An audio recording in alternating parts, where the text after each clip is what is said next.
Sean bienvenidos a este podcast de la noche, donde hablaremos temas paranormales como ovnis, duendes, fantasmas y todo tipo de temas para contar de noche.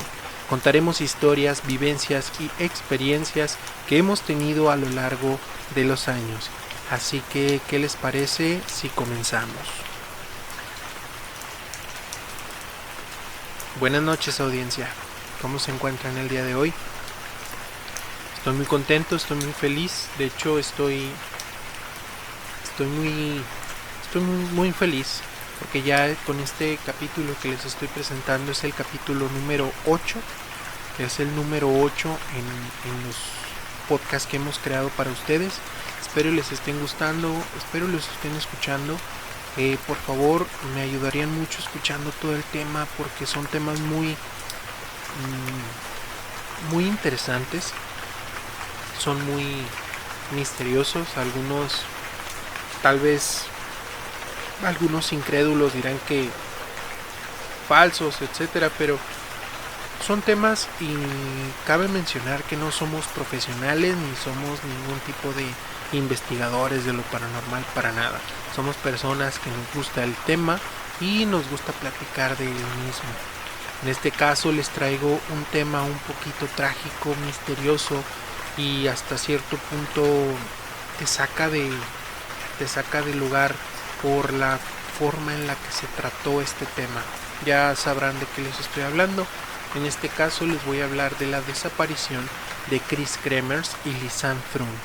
Tal vez algunos los conozcan porque es un tema muy conocido.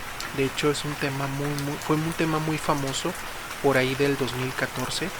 De hecho, estas personas, pues hasta cierto punto muchachas, eran estudiantes holandeses que desaparecieron el 1 de abril del 2014 mientras caminaban en Panamá.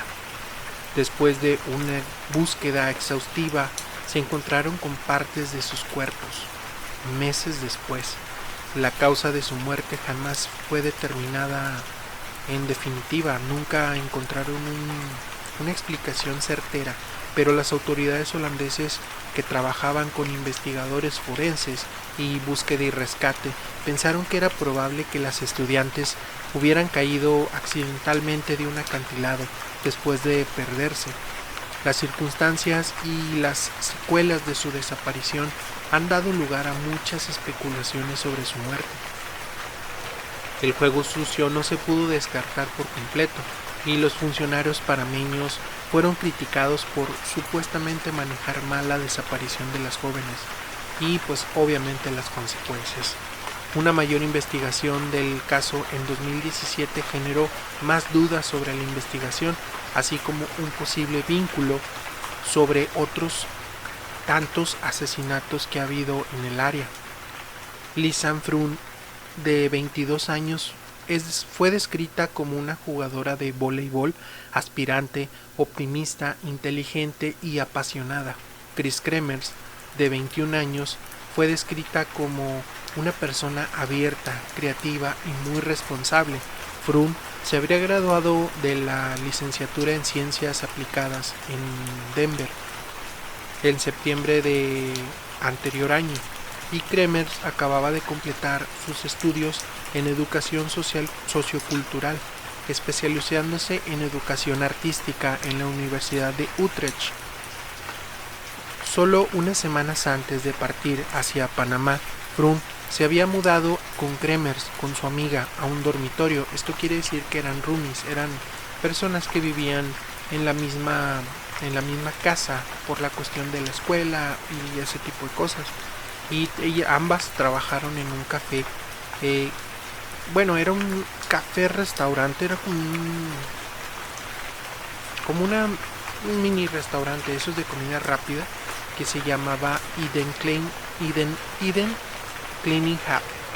Ambos ahorraron dinero durante más de 6 meses para planear ir a Panamá juntas en el viaje especial y aprender español, así como para hacer algo importante por los lugareños de ahí, en particular ser voluntarios con niños. También se suponía que el viaje sería una recompensa para Froon por haberse graduado. Kremers y Frun llegaron a Panamá para unas vacaciones de 6 semanas. Esto fue el 15 de marzo del 2014. Hicieron una gira por Panamá durante 2 semanas antes de llegar a Boquete el 29 de marzo para vivir con una familia local durante un mes mientras trabajaban con voluntarios, como voluntarias más bien con niños. De hecho, cuando llegaron ahí, ellas llegaron a vivir con una familia local. Fueron acogidas por una familia local de este lugar que se llama Boquete. El 1 de abril, alrededor de las 11 a.m., tomaron un perro que les pertenecía a la familia que les comento y se fueron de excursión cerca de los bosques nublados que rodeaban el volcán de Burú, en el sendero de Pianista, no lejos de Boquete. De hecho, no estaba muy lejos de donde les comento. Escribieron en Facebook que tenían la intención de caminar por Boquete y se informó que los había visto almorzando con 2 jóvenes holandeses antes de emprender el camino. Los dueños del restaurante se alarmaron cuando el perro regresó a casa de noche y sin las 2 muchachas, sin las 2 jóvenes. Los padres de Frun dejaron de recibir mensajes que ambas mujeres habían estado enviando a sus familias, de hecho a diario. En la mañana del 2 de abril, Frun y Kremers perdieron, pues por obvias razones, ya no pudieron ir a una cita con un guía local que ya tenían contratado para que él las guiara a la excursión que sería más adelante, o por así decirlo, la más grande de la visita que iban a tener a Panamá. El 3 de abril, las autoridades iniciaron búsquedas aéreas por todo el bosque y los residentes locales comenzaron a buscar por todos lados. De hecho, ya empezaron a juntarse pueblerinos, por llamarlos de esa manera, sin afán de ofender, para buscar a estas muchachas cerca de una rotonda que estaban tomando para encontrarlas. El 6 de abril, los padres de Kremers y Frun llegaron a Panamá.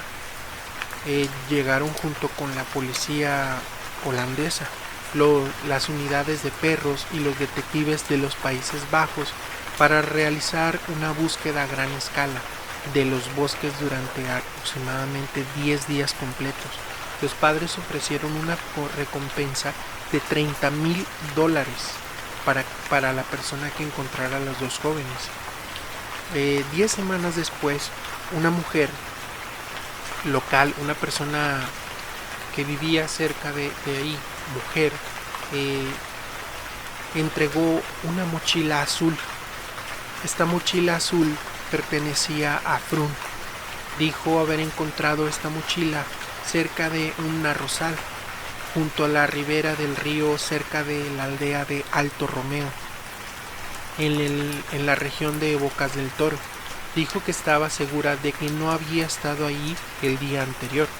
La mochila contenía 2 pares de gafas, $38 en efectivo, el pasaporte de Frun, una botella de agua, la cámara de Frun, 2 sujetadores y el teléfono de las mujeres. Todo empacado, seco y en muy buenas condiciones.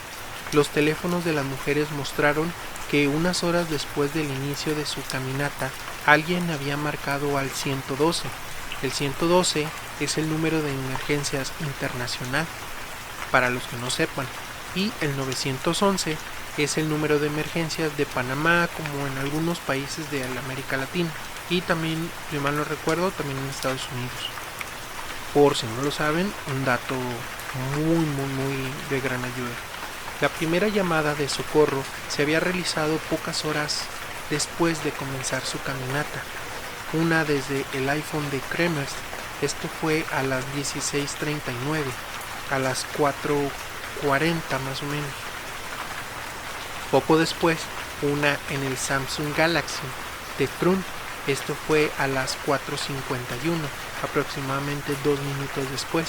Ninguna de las llamadas se había realizado debido a la falta de recepción en el área, excepto por un intento de llamada al 911 el 3 de abril que duró poco más de un segundo antes de terminar. Después, ya tiempo después, el 5 de abril, la batería del teléfono de Frun se agotó por completo después de las 5 y no se volvió a utilizar. El iPhone de Kremers tampoco hacía llamadas porque por la mala recepción del lugar, pero se encendía de forma intermitente para buscar recepción. Después, el 6 de abril, se ingresaron varios intentos del código PIN falso del iPhone. Ojo con lo que les estoy diciendo.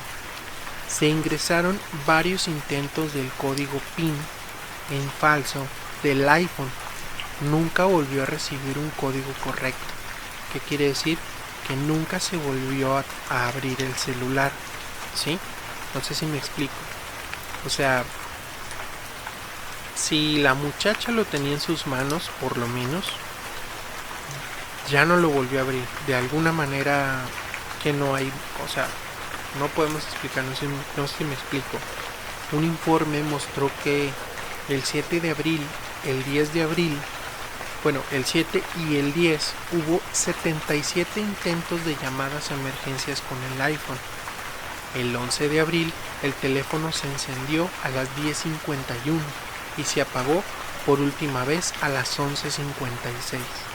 La cámara de Frun contenía fotos del 1 de abril que sugerían que las mujeres habían tomado el sendero en el mirador de la División Continental y se adentraron en algunos lugares salvajes horas antes de su primer intento de llegar al 911, pero sin signos de nada inusual.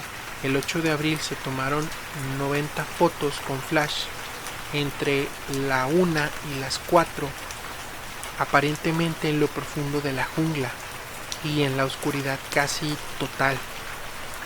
De esto estoy hablando 1 y 4 de la mañana, ¿sí? Algunas fotos se muestran que posiblemente estaban cerca del río o un barranco. Algunos muestran una ramita con bolsa de plástico y envoltorias de caramelos encima de una roca. Otros muestran lo que parece como un papel higiénico y un espejo entre las rocas. Otros muestran la parte posterior de la cabeza de Kremers. Tiempo después de lo que les estoy comentando, el descubrimiento de la mochila proporcionó nuevas búsquedas a lo largo de la culebra, por así decirlo. O sea, este río que el sendero que ellas iban caminando. Los pantalones cortos de mezclilla de Kremers con cremallera y cuidadosamente doblados se encontraron encima de una roca en la orilla opuesta al Oflante, a pocos kilómetros de donde se había descubierto la mochila de Frun, aunque testigos posteriores afirmaran que los jeans no estaban cuidadosamente doblados, sino que se encontraron en el río mismo. O sea, es como les comento, hay unos dicen que pasó algo, otros dicen que no. En realidad, pues lamentablemente no hay nada seguro. 2 meses después, más cerca de donde se descubrió esta mochila que les comento, se encontraron una pelvis y una bota con un pie adentro. Pronto se descubrió al menos 33 huesos muy dispersos a lo largo de la misma orilla. Las pruebas de ADN confirmaron que pertenecían a Frun y a Kremers. Los huesos de Frun todavía tenían un poco de piel adherida a ellos, pero los huesos de Kremers parecían haber sido blanqueados, parecían haber sido tratados de hecho. Un antropólogo forense panameño afirmó más tarde que bajo la lupa no hay rasguños perceptibles de ningún tipo de hueso, ni de origen natural ni cultural. O sea, ¿cómo les explico? Ni fue de animal o de humanos. No sé si me doy a entender. No hay marcas, de hecho, dice el antropólogo, dice, no hay marcas en los huesos en absoluto. Hay unos detalles de los teléfonos de ambas que les voy a estar diciendo para que más o menos, si quieren anotar,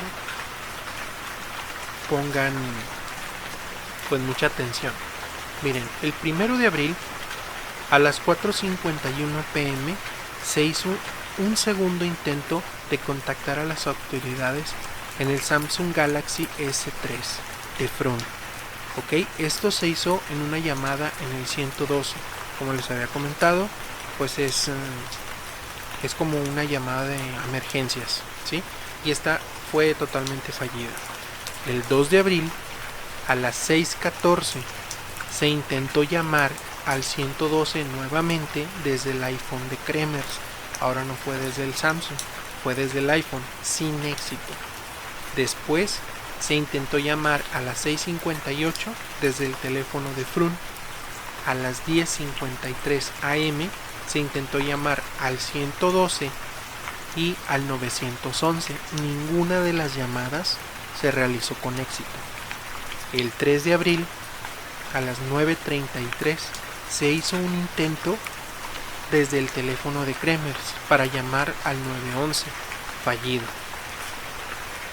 A las 11:50 4 pm, perdón, 1:50 pm, 4 pm, 4:19 pm se intentó intercalar entre celulares intentando verificar la señal, o sea, intentando buscar señal y hacer llamadas, pero nada, porque en esos lugares hay muy poca recepción.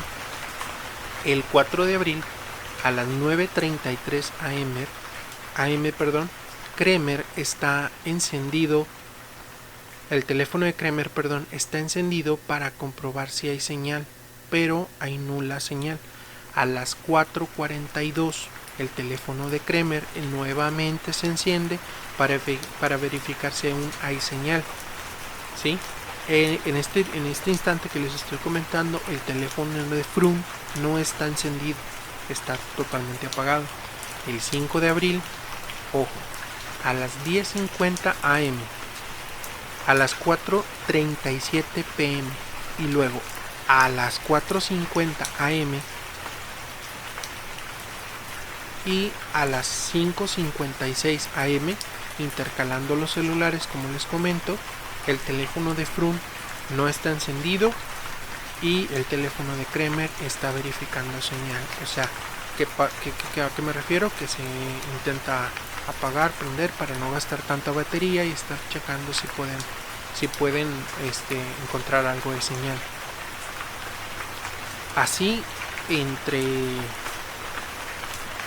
días de literal agonía, donde no encuentran señal, donde no encuentran camino, donde no encuentran absolutamente nada, hasta ese día, hasta estos días que les comento, los celulares se apagan, se encienden, se apagan, se encienden, pero pues no. Ok, y luego el 8 de abril, entre la 1 de la mañana y las 4 de la mañana, se tomaron 90 fotos con flash en la selva completa, posiblemente cerca de un río o de un barranco. Esto ya se los comenté, solamente que les estoy dando una breve explicación de qué onda, ¿sí? Algunas de las fotos muestran rocas con diversos efectos personales en la parte superior. En una roca había papel higiénico, en un espejo, en otra había una ramita con el montorio de dulces y bolsas de plástico. En otra foto, la parte posterior de la cabeza de Kremer se muestra con sangre cerca de la sien. Es posible que Lisan tomara las fotos de las rocas y el cuerpo de Kremer para rastrear sus movimientos, para que las autoridades localizaran el cuerpo en el futuro. Aparte de la mochila encontrada 10 semanas después, de su desaparición inicial. No se encontró nada más significativo para resolver lo que sucedió, excepto cuando se encontraron unos pantalones cortos de jean de Kremer a unos pocos kilómetros de distancia de donde se encontró la mochila. Los pantalones cortos se cerraron con cremallera y se doblaron cuidadosamente sobre una roca junto al río. 2 meses después se encuentra la pelvis y una bota con un pie aún adentro. Se encontró esto a la orilla del lago, a lo largo de Culebra, el sendero que les comento. 33 huesos aproximadamente se extendieron ampliamente en la zona.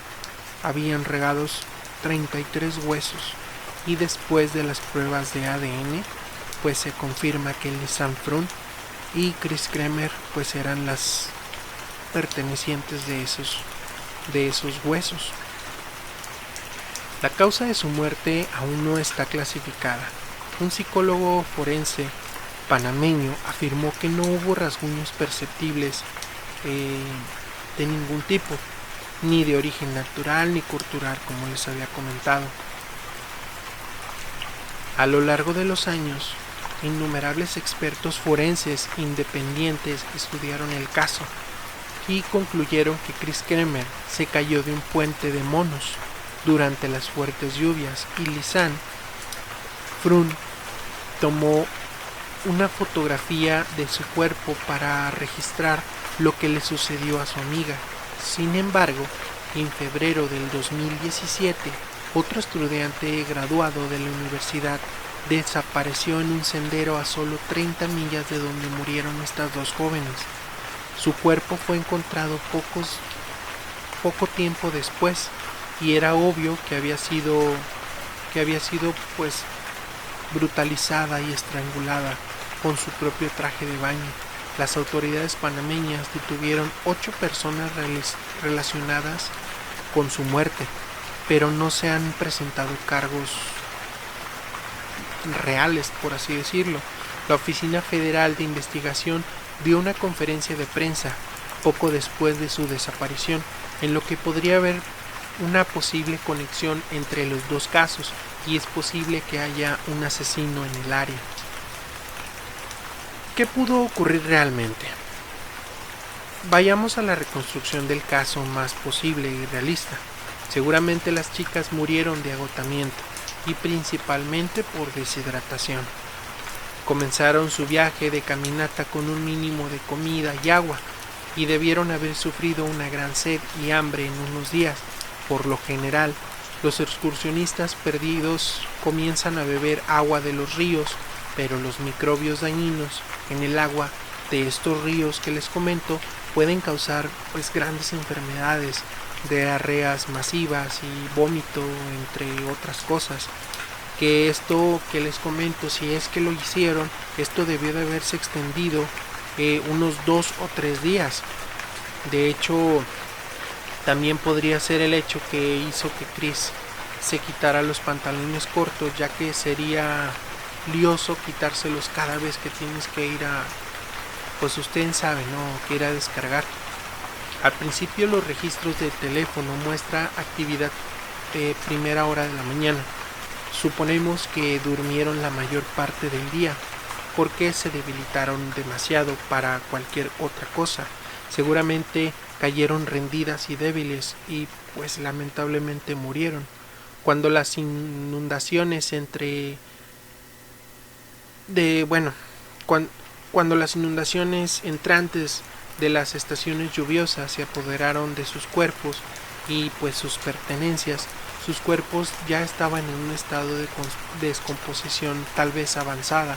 El hueso de la pelvis de Chris parece ser parte de la descomposición en un ambiente muy húmedo. El tono amarillo proviene de la grasa corporal en descomposición y los tanios del follaje del muerto. Un cuerpo humano no se cae a pedazos incluso cuando es arrastrado en aguas blancas, pero el resto de los humanos gravemente deteriorados pues sí lo hacen. Si así fuera, estas dos chicas simplemente subestimaron el poder de la naturaleza, adentrándose en el bosque y sufriendo algún accidente que ya perdidas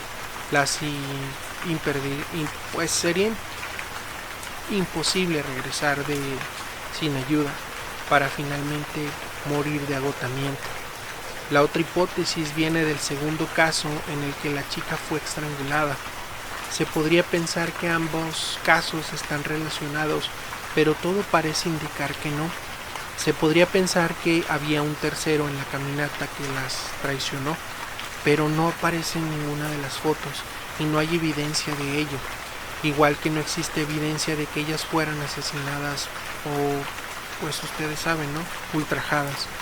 Sin embargo, muchas personas mantienen esta teoría, a pesar de que los teléfonos fueron encontrados intactos. Si hubiera un asesino, no habría borrado las fotos y se habría deshecho del teléfono, quiero pensar. Las especulaciones de este caso no parece haber acabado, de hecho ya que se quedó sin resolver, pero lo más probable es que solo fueron dos chicas que llegaron demasiado lejos y una serie de eventos catastróficos las llevó a su perdición. Chris y Lisanne, o Lisanne Froon y Chris Kremers, no fueron asesinadas, fue accidental. El equipo de especialistas forenses de Holanda concluyeron, luego de varios estudios y análisis, que las jóvenes holandesas Lisanne Froon y Chris Kremer probablemente sufrieron un accidente cerca del sendero El Pianista, lo que a la postre les causó su muerte. Los especialistas, a través de los voceros de la familia, emitieron un comunicado de prensa en el que revelan sus puntos de vista en torno al hecho. Los forenses, con la asistencia de guías locales, residentes e indígenas, realizaron un recorrido completo por el sendero. Concluyeron que es muy poco probable que las jóvenes se perdieran en el camino. Además, dictaminaron que el área donde se supone que las jóvenes desaparecieron simplemente no ofrece esa posibilidad. Eso expresó Frank van der Gut, jefe del equipo forense. De igual forma se investigó la posibilidad de que haya sido un crimen. Las condiciones geográficas, sociales y técnicas durante la investigación forense sugieren que un delito como el robo, violación, crimen o secuestro es muy poco probable. De hecho, eso expresaron los especialistas. Muchos dicen que fue una caída mortal. Dicen que la única posibilidad aceptable es que se tratase de un accidente fatal, posiblemente causado por un desafortunado percance, sobre todo la última parte de la bajada del Pianista, donde tiene geográficamente zonas de laderas con posibilidad de caerse. De ahí una persona puede llegar perfectamente a un río cuyas aguas llegan al fin del río Culebra, indicaron los especialistas. Las condiciones encontradas por el equipo forense en los cauces de las camas de los ríos coinciden con el material fotográfico que se encontró en las cámaras. Lo que sí se pudo concluir es que la ubicación donde la joven, o las jóvenes más bien, tomaron estas fotos son de la misma zona que el equipo de especialistas forenses señalaron como lugar donde se produjo el accidente. Posiblemente cayeron en una pendiente, a una zona donde pues les fue imposible volver, al carecer de alguna herramienta que les ayudara a regresar. Eso causó su agotamiento y pues por ende la muerte. Audiencia, es un tema muy triste, de hecho es un tema muy fuerte, muy triste, muy fuerte, que a muchos no les parece, a muchos creen que bueno, de hecho hasta para mí se me hacen muchos de los casos que hablan muy poco creíbles. Por ejemplo, yo conozco bueno, en mi familia somos personas que tratamos con carne de res, de cerdo, etcétera.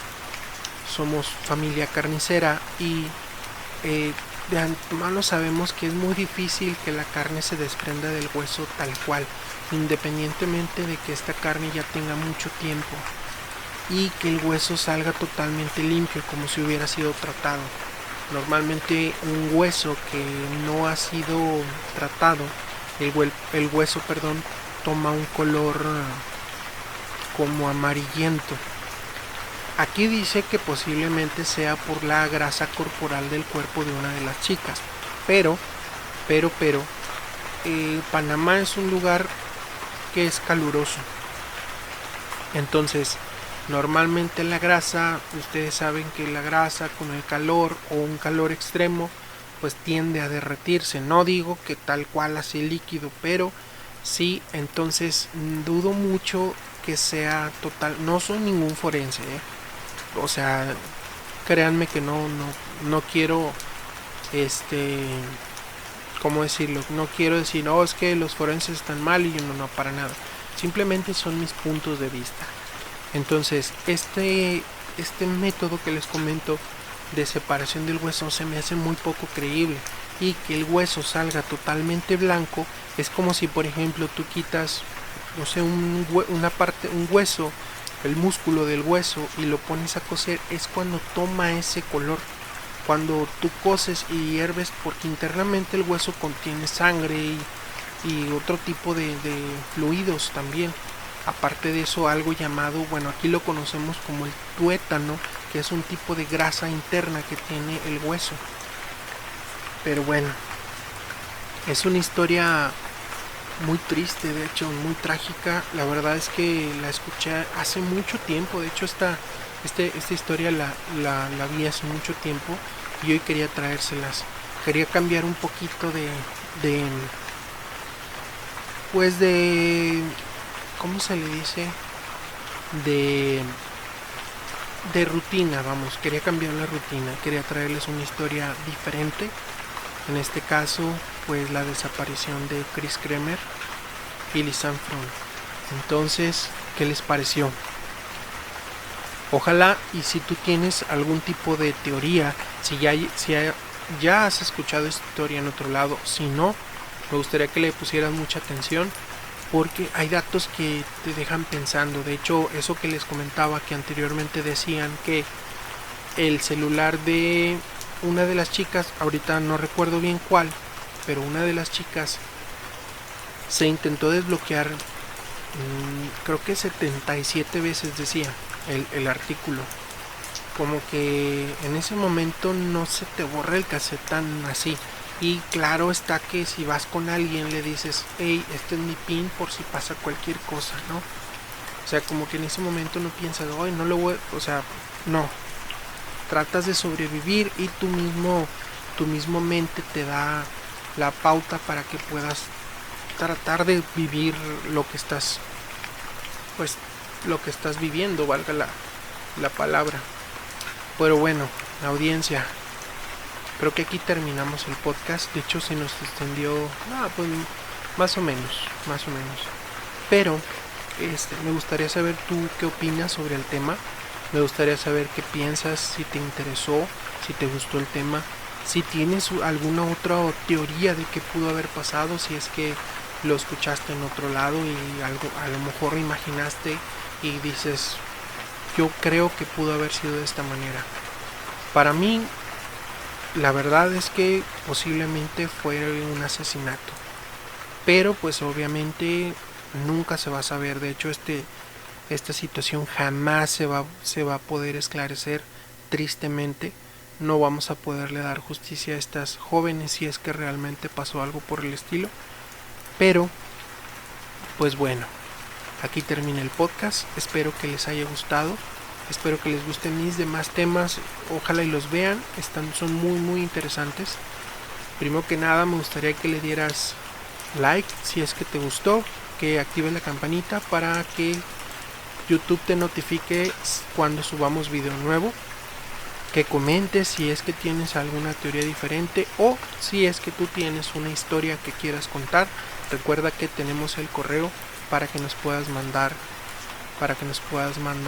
tu historia. Si la quieres escrita o si la quieres en audio, lo puedes hacer, siempre y cuando, recuerda, no tenga palabras antisonantes o temas muy fuertes. ¿Saben a qué me refiero? Entonces, bueno, esto fue Podcast de la Noche. Adiós.